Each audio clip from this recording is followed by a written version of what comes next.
Alhamdulillah wassalatu wassalamu ala rasulillah amma ba'du. Hadirin jamaah yang dirahmati Allah, insyaallah dalam waktu beberapa menit kita akan manfaatkan siang hari kita ba'da sholat zuhur ini dengan kita mengkaji beberapa ilmu keislaman, khususnya dalam ini ilmu fikih. Dan kita hari ini insyaallah akan membahas berbagai masalah fikhiyah terkait dengan bulan Ramadan.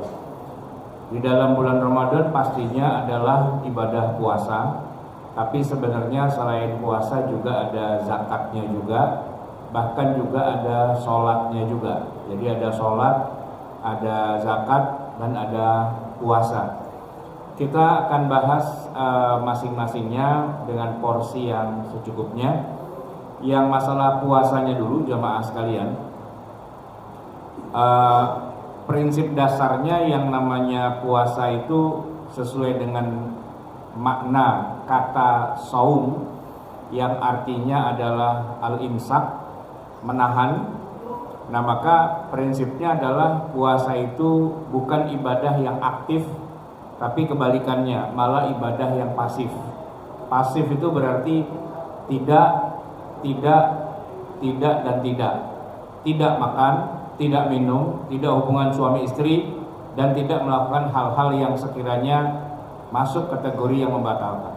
Jadi itu ibadah pasif gitu Pak, nggak ngapa-ngapain sebenarnya.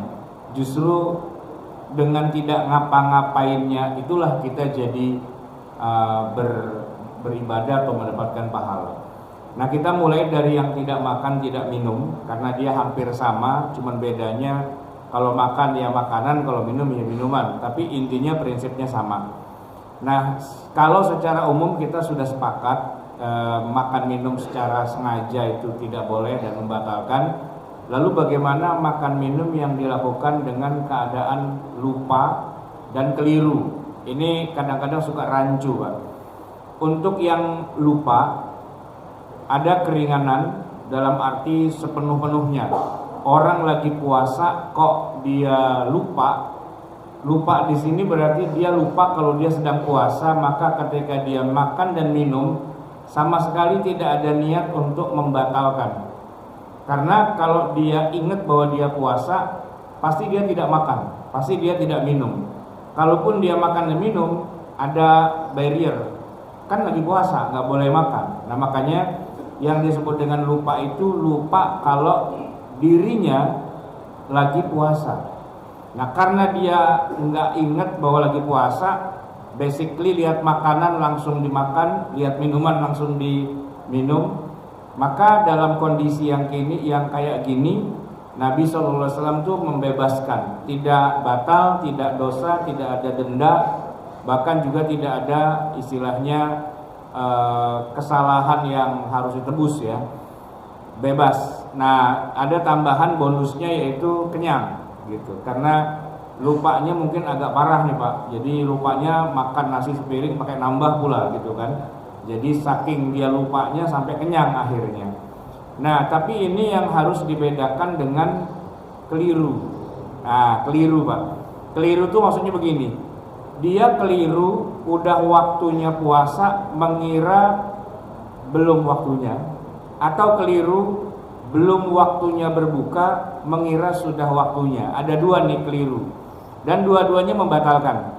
Yang pertama keliru mengira belum mulai waktu puasa, ya karena mungkin salah informasi atau mungkin ketiduran atau bagaimana, lagi sahur ya, makan sahur asik-asik gitu, kemudian bininya lewat. Nah dia bilang, kamu sahur sekalian, kalau orang puasa tuh mesti sahur biar berkah, karena dalam sahur itu ada keberkahan. Kata bininya, saya udah sahur tadi waktu imsak gitu. Nah dia lagi makan, bininya bilang, udah waktu imsak. Nah, emang sekarang jam berapa? Ternyata 6:30 Pak gitu. Nah itu bajuri itu ya, bajuri itu kayak gitu. Itu kalau udah kayak gitu berarti dia puasanya terus apa enggak? Ya puasanya terus tapi batal. Dia harus menahan puasa sampai sore, tapi puasanya nggak aci dan habis lebaran dia tetap harus ganti karena keliru, ya, keliru mengira belum subuh. Ada juga orang keliru bukan karena mengira belum subuh, karena ilmunya kurang aja. Jadi gini Pak, ada memang beberapa hadis Nabi yang kalau dibaca secara ngawur gitu ya, itu bisa saja menimbulkan penafsiran-penafsiran yang aneh. Misalnya nih Pak, muncul beberapa pemahaman yang aneh di masa sekarang. Katanya walaupun sudah azan subuh, tapi masih boleh makan terus gitu. Walaupun sudah azan subuh masih boleh makan terus karena ada hadis. Hadisnya ini ya sahih sih sebenarnya. Katanya para sahabat lagi pada makan sahur, tiba-tiba dengar azan, lalu Nabi mengatakan nggak apa-apa, terusin aja gitu Pak. Ya tentu saja walaupun hadis itu sahih, tapi dia bertentangan dengan ayat Al-Quran.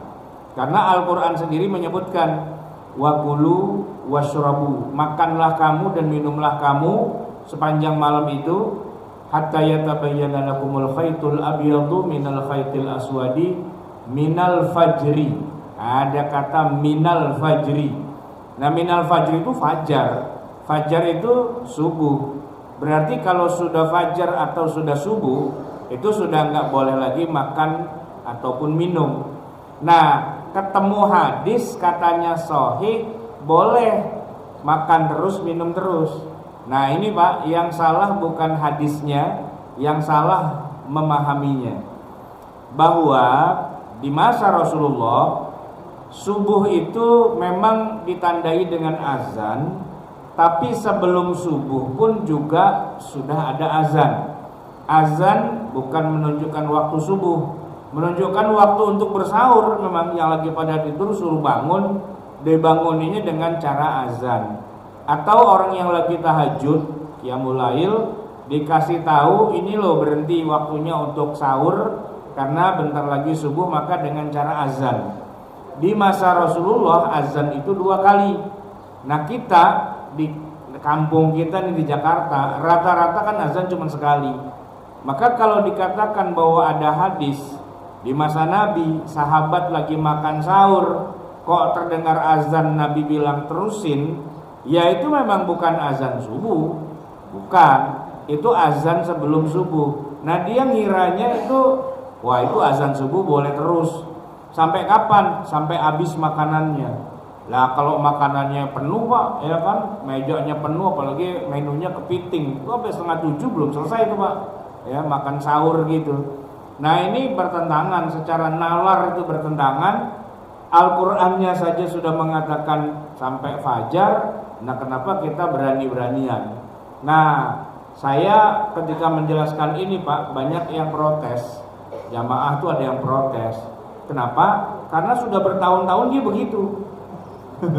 Wah Pak Ustadz kenapa baru ngasih tahu sekarang? Lah ente kenapa baru tahunya sekarang? Ya bukan, saya udah ada kali 10 tahun begitu. Itu kira-kira diganti apa enggak? Ya nggak apa-apa sih kalau ente nggak mau ganti, paling neraka suruh ganti gitu aja kan. Iya, karena kan nggak sesuai dengan SOP. Lah ente ketemu ilmu hitam kayak gitu dari mana, ilmu hitam kayak gitu tuh?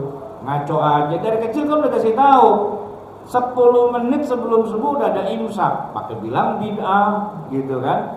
Iya, memang tidak ada di masa Rasulullah 10 menit sebelum subuh imsak, nggak ada, ya kan. Imsak itu kan adanya di bulan Ramadan doang Pak.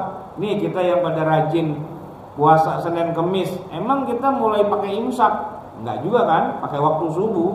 Tapi imsak nggak bisa dibilang bid'ah. Imsak itu disunnahkan oleh para ulama wabil khusus ketika di masa lalu nih Pak. Kan belum ada jam, ya belum ada timer gitu ya. Jadi ini udah subuh atau belum itu rada luas itu kemungkinannya. Maka prediksinya nih kira-kira nih kalau udah segini udah waktunya dikit lagi subuh nih. Nah mereka sudah mulai berhenti. Beda sama kita. Kita bahkan walaupun bangunnya pas lagi imsak, kita mah sahur-sahur aja, santai. Kenapa? Karena kita punya jam, kita punya timer.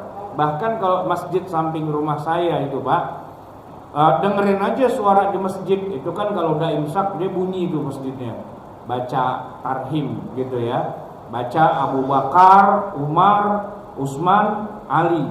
Kalau masih Abu Bakar makan aja terus ya kan, Umar juga makan, begitu Utsman nah siap-siap, begitu Ali langsung azan subuh dia 10 menit waktunya. Ya kalau 10 menit masih boleh sahur, asal yang dimakan jangan kepiting Pak, agak selesai itu ya kan. Makannya mesti yang cepat ya, yang kira-kira kita bisa persiapkan. Memang batasnya subuh, bukan imsak.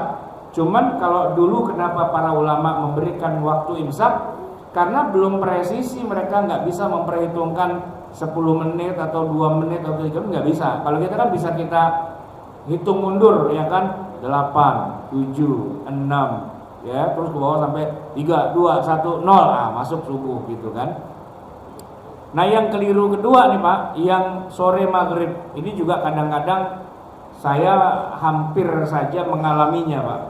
Jadi begini, zaman kita belum ada internet, belum rame gitu ya, handphone kita nih kalau kita baru beli, kita harus menyetel jamnya secara manual. Nah waktu kita setel Pak, setelan tuh bisa geser 1 menit, 2 menit, 3 menit, 4, 5 menit bisa beda Pak, ya kan? Sama dengan jam dinding kita di rumah, itu manual.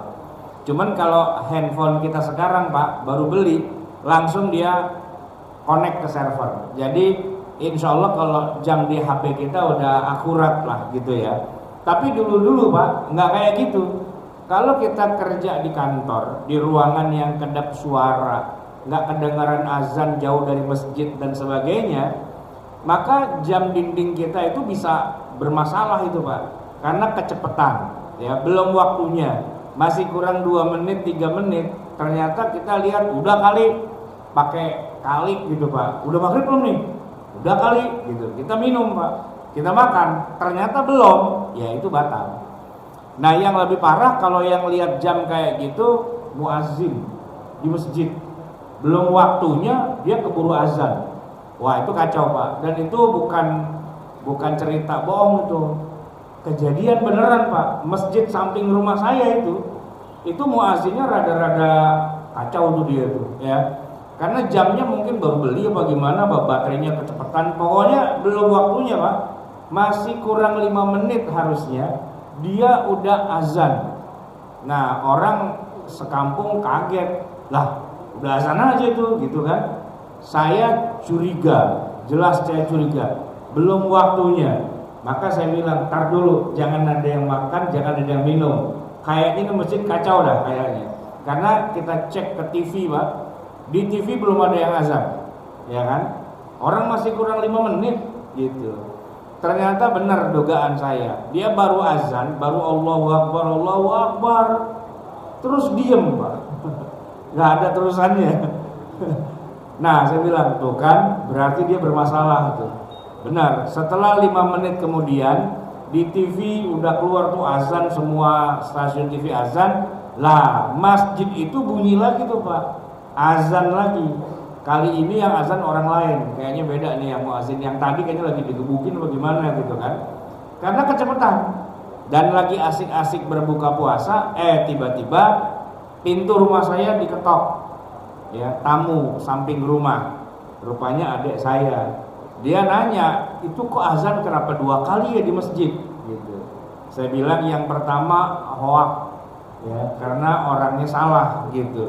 Yang benar yang kedua, bareng tuh sama TV semua. Itu dia, masalahnya kita di rumah udah pada makan, udah pada minum gitu kan, nggak boleh dengar suara azan, main tenggak aja gitu. Terus ya udah, mau bilang apa, habis lebaran ganti udah gitu kan. 5 menit, ya kagak butuh 5 menit, lalu salah. Tadi kan dia tanya gini adik saya, bukannya kita anggap orang lupa aja gitu. Enggak. Kalau orang lupa ya, dia nggak inget dia lagi puasa, makanya dia makan dia minum nggak pakai Allahumma lakasumtu kan, enggak. Nah yang tadi ente barusan tuh 5 menit sebelum maghrib baca doa nggak? Baca. Nah itu dia, berarti kan niatnya ya Allah saya batalin puasa, ini kan gitu kan, padahal belum waktunya. Nah itu Pak yang mesti hati-hati. Kita jangan sampai udah seharian puasa, nahan lapar, nahan haus, nahan amarah, semua ditahan, ternyata kurang 5 menit udah buka duluan. Dan itu hampir kejadian kedua kali di rumah saya. Waktu itu ada keluarga istri saya tuh tinggalnya di Jawa Timur. Nah kebetulan pas puasa-puasa ke Jakarta, daripada nonton TV, yang ditonton TV-nya bukan TV Jakarta, TV Surabaya, TV Jawa Timur. Nah azan duluan di sana ya kan, dia langsung nyok kita udah buka nih. Tar dulu, itu TV mana? TV Jawa Timur Pak. Nah itu beda setengah jam itu. Nah saya bilang ikutin TV pusat nih, kita di Jakarta. Jadi jangan sampai kita ya salah atau keliru dalam menentukan jadwal puasa, karena akan merusak puasa kita. Itu yang nomor satu yang penting untuk kita ketahui. Nah kemudian jamaah sekalian, di dalam puasa itu memang ada keringanan yang ya officially Allah kasih lah, yaitu orang sakit dan orang musafir. Dan dua-duanya memang boleh untuk tidak puasa, cuman syaratnya itu penting yang harus kita tahu. Kalau orang sakit Pak, sakitnya harus sakit yang sifatnya fisik dan ada hubungannya langsung dengan puasa. Kalau nggak ada hubungannya dengan puasa, apalagi sakitnya bukan sakit fisik, maka nggak ngaruh gitu Pak. Orang sakit hati gitu Pak, itu nggak bisa. Lu kenapa kagak puasa? Sakit hati gua gitu, itu nggak bisa Pak. Sakit juga sih, cuma sakit hati itu nggak bisa. Atau sakit fisik, cuman nggak ada hubungannya dengan puasa, itu nggak bisa juga. Contohnya nih Pak, jempol kaki cantengan. Itu kalau ngomong sakit, mau sakit banget itu Pak. Jempol kaki cantengan keinjek lagi gitu kan nyer-nyeran tuh Pak, ya kan.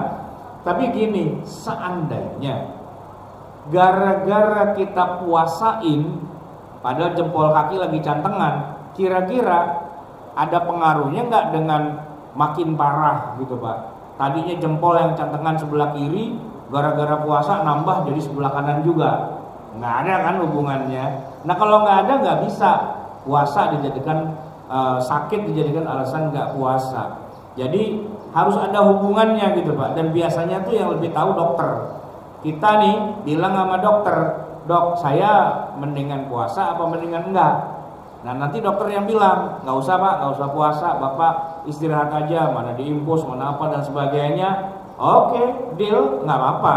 Toh Allah mengatakan fa'iddatun min ayyamin ukhar, ganti nanti di hari yang lain, yang penting sesuai hitungannya. Nah yang kedua, yang musafir, ini yang musafir yang agak rada-rada nih Pak. Jadi gini, banyak orang mengira bahwa yang namanya musafir itu boleh main batal-batalin aja begitu dia di perjalanan. Sebenarnya bukan nggak boleh, tapi begini Pak, syaratnya seorang yang harusnya di bulan Ramadan itu puasa, tapi gara-gara safar dia boleh nggak puasa. Syaratnya adalah dia harus sudah jadi musafir dulu sebelum masuknya waktu subuh. Sudah jadi musafir sebelum masuk waktu subuh. Jadi ibarat kata kita niat nih, saya mau pulang kampung karena nanti bakalannya panas, macet, aus apa dan sebagainya. Saya pengen nggak puasa, boleh nggak Pak? Boleh, tapi berangkatnya sebelum subuh. Jadi orang-orang pada bangun makan sahur, pada tahajud, kita berangkat Pak, ya kan? Sebelum subuh. Maksudnya biar nanti begitu masuk waktu puasa, status kita memang sudah musafir. Nah itu Pak, dari awal kita nggak usah niat puasa, nggak apa-apa. Jadi waktu subuh udah di rest area mana gitu ya. Kemudian kita sholat subuh. Nah selesai sholat subuh kita ngeteh Pak, ya kita ngopi-ngopi gitu, nggak apa-apa, aman. Kenapa? Karena sudah jadi musafir sebelum masuk waktu subuh. Nah yang nggak boleh itu Pak, kita udah sahur, terus kita udah niat puasa, lalu masuk subuh kita juga niat puasa, terus di tengah hari kita pergi musafir, lalu kita makan. Itu nggak boleh, karena kita membatalkan puasa. Nah itu nggak boleh. Jadi kalau mau nggak puasa, mesti dari awal emang nggak puasa, ya, nggak boleh tuh Pak. Dan yang namanya orang istilahnya nggak puasa karena safar, ya safarnya itu sudah duluan. Jangan puasanya dulu baru safar, enggak. Atau nggak puasa dulu baru safar juga nggak boleh Pak. Misalnya gini nih, Ramadan pagi-pagi orang-orang pada puasa, dia sarapan jam 7 pagi Pak di rumah. Sarapan. Kenapa pada sarapan? Kagak puasa. Musafir gitu Pak. Emang kapan berangkatnya? Ntar sih habis tarawih gitu Pak. Itu kagak boleh. Ya, kenapa? Karena belum waktunya udah nggak puasa duluan. Jadi syaratnya harus dia sudah jadi musafir baru masuk waktu subuh, dan sejak awal tuh dia memang niat nggak puasa, nggak apa-apa. Tapi syarat yang kedua ini penting, safar itu harus luar kota, jaraknya sampai 16 farsakh itu mutlak. Jadi nggak bisa Pak, misalnya dia sopir angkot gitu kan, muter di situ, kalau dihitung-hitung udah 90 kilo nih gitu kan. Tapi masih di kota yang sama, masih di situ-situ juga. Nah itu nggak bisa, itu bukan safar namanya, itu ngider-ngider. Ya kalau ngider-ngider nggak bisa dijadikan sebagai dasar bolehnya tidak puasa. Nah oleh karena itu jamaah sekalian, yang namanya seorang musafir boleh tidak puasa, jaraknya harus 16 farsakh, kalau kita konversi menjadi kurang lebihnya 90-an kilo gitu ya. Dan itu jarak yang keluar kota, bukan yang di dalam kota yang kita ngiderin jalan tol dalam kota itu Pak. 2 kali putaran itu udah 90 kilo. Tapi kita nggak bisa bilang bahwa saya musafir. Kalau cuman gitu Pak, emak kita juga di dapur itu bolak-balik kamar mandi ke dapur kemana itu 90 kilo juga Pak. Tiba-tiba emak sarapan. Kenapa emak sarapan kagak puasa? Musafir dari pagi muter aja gitu kan, nggak bisa dijadikan dasar kayak gitu. Nah sakit safar boleh tidak puasa, tapi ada syaratnya. Nah jamaah sekalian, itu yang terkait dengan puasa. Kemudian yang terkait dengan zakat. Jamaah sekalian, bulan Ramadan itu adalah bulan yang kita tuh diwajibkan bayar zakat. Nggak ada pengaruhnya dengan harta, karena yang dizakat itu jiwa kita, ya, nyawa gitu. Nah oleh karena itulah zakat itu wajib dikeluarkan oleh setiap individu yang punya nyawa. Ya tentu saja kalau anak kecil-kecil yang wajib memberi dia nafkah adalah bapaknya, maka yang ngeluarin zakat adalah bapaknya yang wajib ngasih nafkah. Suami istri gitu juga, mungkin istri gak kerja, maka yang wajib ya bapaknya. Berapa orang yang dia tanggung, istri 1, anak 12, ya udah dibayarin semua sama si bapak itu.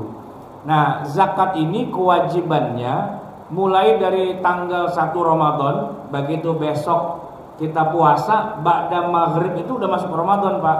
Itu kalau mau dikeluarin zakatnya sudah boleh dari sejak malam pertama. Tapi idealnya adalah di hari raya Idul Fitr, yaitu sejak terbitnya fajar. Nah disitulah Nabi atau para sahabat mengeluarkan makanan mereka untuk diberi makan kepada fakir miskin, biar para fakir miskinnya makan pagi-pagi sebelum berangkat sholat id. Itu yang paling afdolnya. Tapi seandainya ribet, ya, mau 2 hari 3 hari sebelumnya silahkan. Bahkan dari tanggal 1 Ramadan juga boleh. Dan berakhir kewajiban zakat itu dengan terbenamnya matahari 1 Syawal. Itu kalau sampai lewat dari terbenam matahari, itu sudah habis tuh waktunya, udah dosa jatohnya. Walaupun tetap wajib dibayarkan jatohnya qadha. Itu mirip dengan kita sholat subuh jam 6:30 Pak, gitu.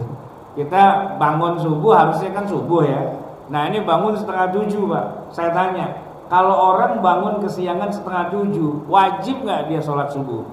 Wajib. Tapi dosa nggak?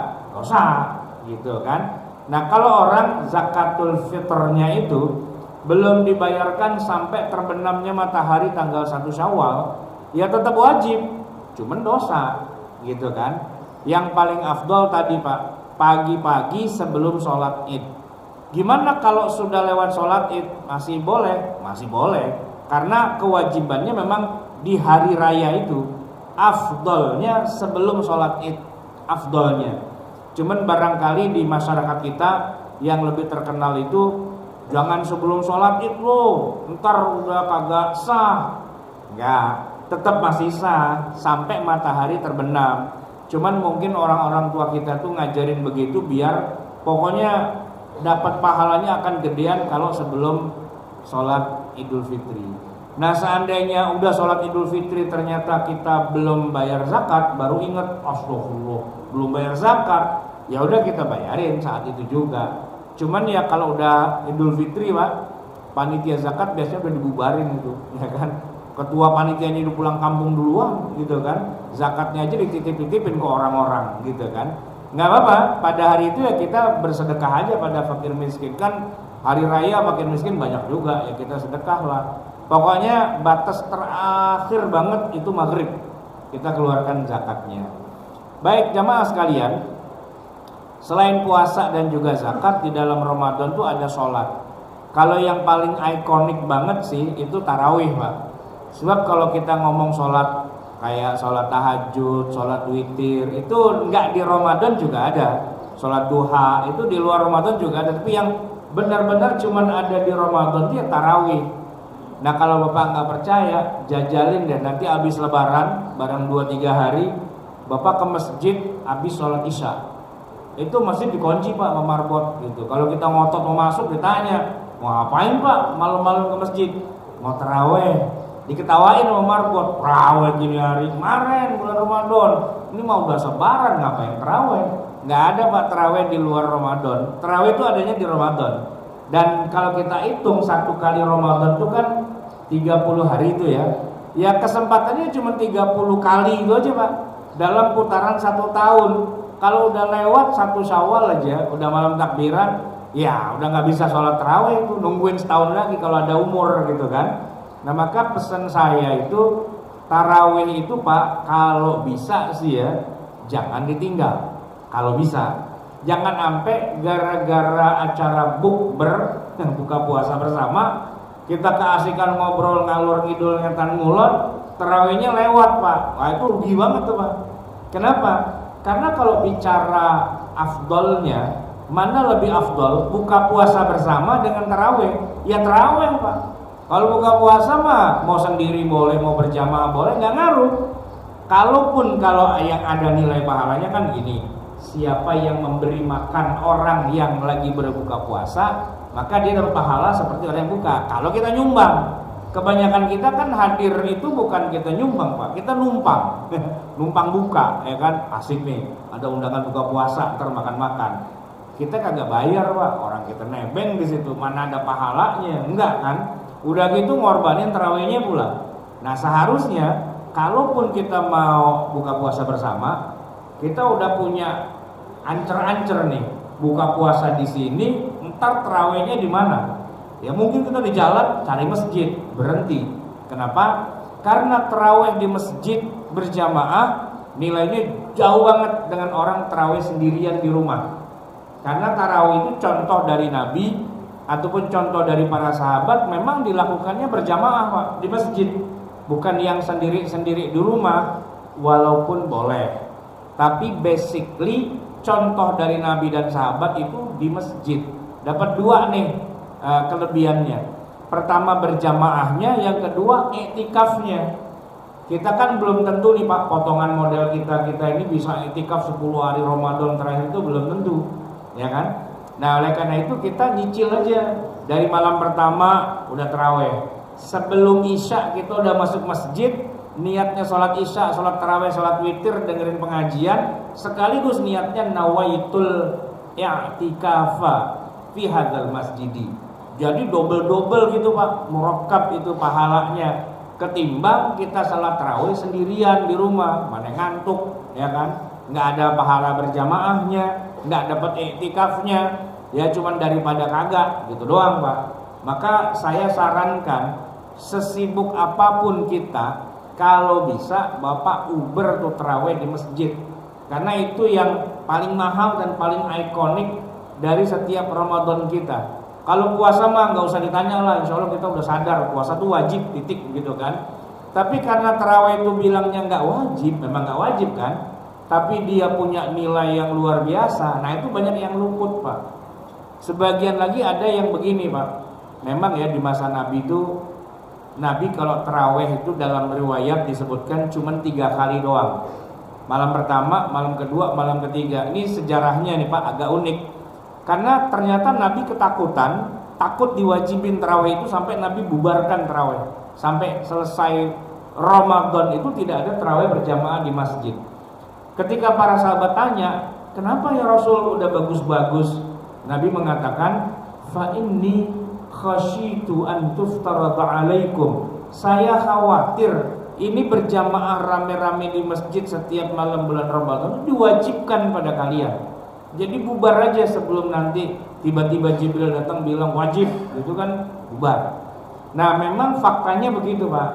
Cuma setelah Nabi wafat, mereka yang pada tarawih berjamaah di masa Nabi itu kemudian pada ngumpul, bikin lagi sholat tarawih khususnya di zaman Umar.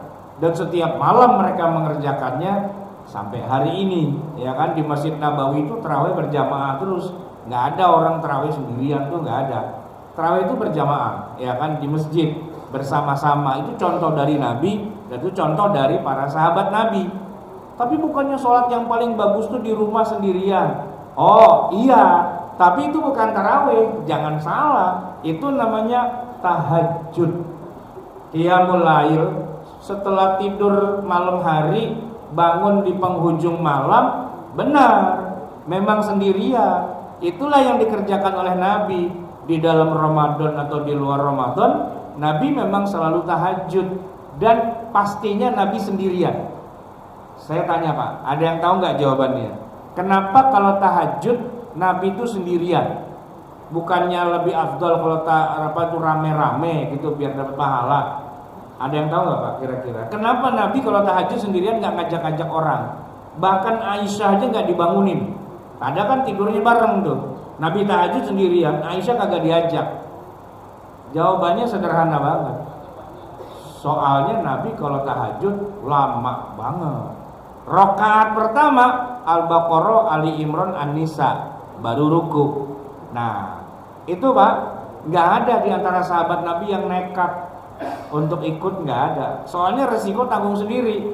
Ada sih satu, Anas bin Malik itu kan ininya Nabi ya, asistennya Nabi. Dia sebagai asisten nggak enak juga, masa majikan ibadah dia ngorok gitu kan, ikut gitu Pak.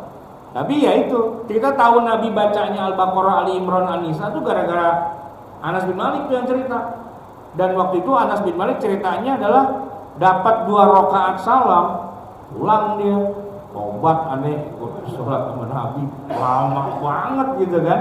Maka tahajud Nabi sendirian di rumah nggak ngajak-ngajak gitu. Nah kita kalau mau yang sholat sendirian di rumah itu yang tahajud Pak, bukan yang tarawih. Jangan dibalik gitu, jangan kerok gitu kan. Karena memang sih tadi saya katakan di zaman Nabi itu cuma 3 kali aja Nabi tarawih berjamaah di masjid. Makanya ada juga orang yang salah baca hadis, dia kira tarawih itu cuma 3 kali. Makanya kan di kita begitu Pak. Sholat tarawih itu yang paling rame itu bukan malam 27 Pak. Malam pertama, malam kedua, malam ketiga. Karena contoh dari Nabi begitu. Begitu malam keempat, pindah tuh tarawihnya ke mall gitu kan. Udah mulai berkurang. Itu masjid samping rumah saya gitu Pak. Asal malam pertama, jalanan ditutup. Banyak banget masyarakat pada mau tarawih kan. Dalam penuh, halaman penuh, jalanan ditutup. Orang saya mau lewat kagak bisa, satpamnya bilang nggak bisa lewat sini Pak Ustadz. Kenapa? Penuh nih, gitu kan? Muter, suruh muter saya. Tapi dia bilang nggak apa-apa Pak Ustadz, paling besok juga udah berkurang, gitu. Udah bisa diramalin Pak, karena malam pertama, kedua, ketiga doang tuh sesuai sunnah Nabi Pak, gitu kan? Nah ini banyak yang sesuai dengan sunnah Nabi tapi nggak paham maksudnya. Baik jamaah sekalian yang dirahmati Allah. Jadi intinya Ramadan ini mari kita persiapkan sebaik-baiknya. Semoga kita berharap ya kita dapatlah kesempatan, dapat kenikmatan bulan Ramadan ya, bisa nabung pahala lebih banyak. karena yang sunnah aja dinilai seperti kayak wajib, dan yang wajib itu digandakan 10 kali lipat. Jadi kalau kita mau untung yang banyak, ya bulan Ramadan lah waktunya. Sholat 5 waktu, qobliyah, ba'diyah, tarawih yang penting juga, syukur-syukur bisa, tahajud, bisa witir, bisa duha, lumayan lah. Tapi 30 hari Pak, jangan tahajud tahajud ngejar-ngejar yang ganjil doang, udah gitu 10 malam terakhir ngejar-ngejar Lailatul Qadar katanya gitu. Iya sih kalau Lailatul Qadar ini pas nggak apa-apa. Nah kalau dia meleset Pak, kita udah begadang 2 malam 27, Lailatul Qadarnya pindah malam 28, ngeselin gitu Pak. Nah untuk dapat Lailatul Qadar tuh kita harus 30-30-nya kita kejar walaupun nggak sampai subuh. 2 jam Pak, jam 7 masuk masjid sholat isya. Terus kita sholat isya, sholat tarawih, mungkin ada pengajian atau apa, jam 9 pulang Pak, itu udah 2 jam tuh itikaf Pak. Kali 30 udah banyak tuh Pak nilainya, nggak terasa tapi banyak.